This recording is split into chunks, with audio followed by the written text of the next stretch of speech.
প্রথমে মিডিয়া বন্ধুদেরকে আমার নমস্কার। আজকে আমাদের তুই চাকমা বিশি মনিরামপাড়ায় রাজচন্দ্রপাড়া এবং রাজচন্দ্রপাড়া মিলে আজকে আমাদের এখানে জয়নিং প্রোগ্রাম। আজকে এই প্রোগ্রামে আমাদের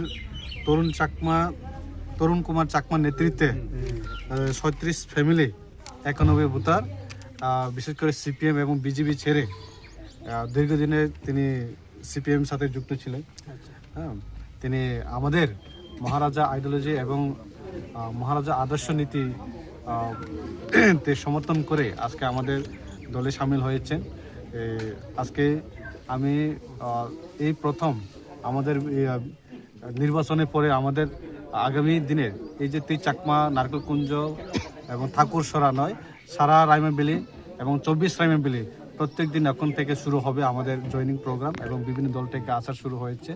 এবং আগামী একটাই আমাদের গ্রাম পাহাড়ে যারা রয়েছেন সবাই কৃষক জমিয়া, আমরা একটাই মহারাজার যে উদ্দেশ্য এবং মহারাজা আইডিওলজি এবং মহারাজা নীতি আদর্শকে সমর্থনে আজকে বিভিন্ন দল আজকে সামিল হয়েছে।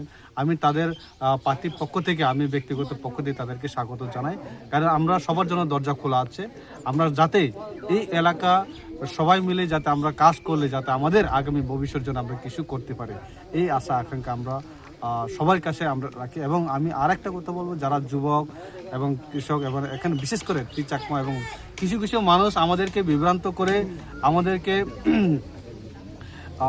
আমাদেরকে নিয়ে রাজনীতি করার চেষ্টা করেছিলেন এবং বিগত নির্বাচনে আমাদের এই এলাকাকে বিভিন্ন হুমকি দিয়ে তিনি আমাদের এই এলাকার মানুষকে রোকানোর চেষ্টা করেছিলেন। কিন্তু এই এলাকার আমাদের ওয়ারিয়ার্স এবং বোবাগড়া ওয়ারিয়ার্স সবাই তিনি ঐক্যবদ্ধ হয়ে তিনি লড়াই সংগ্রামের মাধ্যমে আজকে শান্তিতে এখানে আছে এবং তাদের প্রতিবাদে আজকে সবাই মিলে আজকে বিভিন্নভাবে কুঅপপ্রচার চালিয়েছিল আমাদের মথার বিরুদ্ধে, মহারাজের বিরুদ্ধে এবং বিভিন্নভাবে এই এলাকার নেতৃত্বের বিরুদ্ধে সমালোচনা অপপ্রচার। কিন্তু আজকে সবাই বুঝে গেছে এই এলাকা মানুষ একটাই আমাদের এই রক্ষা, যদি আমাদের নাক বাতিকে যদি রক্ষা করতে পারে একটাই মহারাজা, সেই মহারাজার সেই জন্য সবাই বুঝেই আজকে আমাদের পার্টিতে সামিল হয়েছে।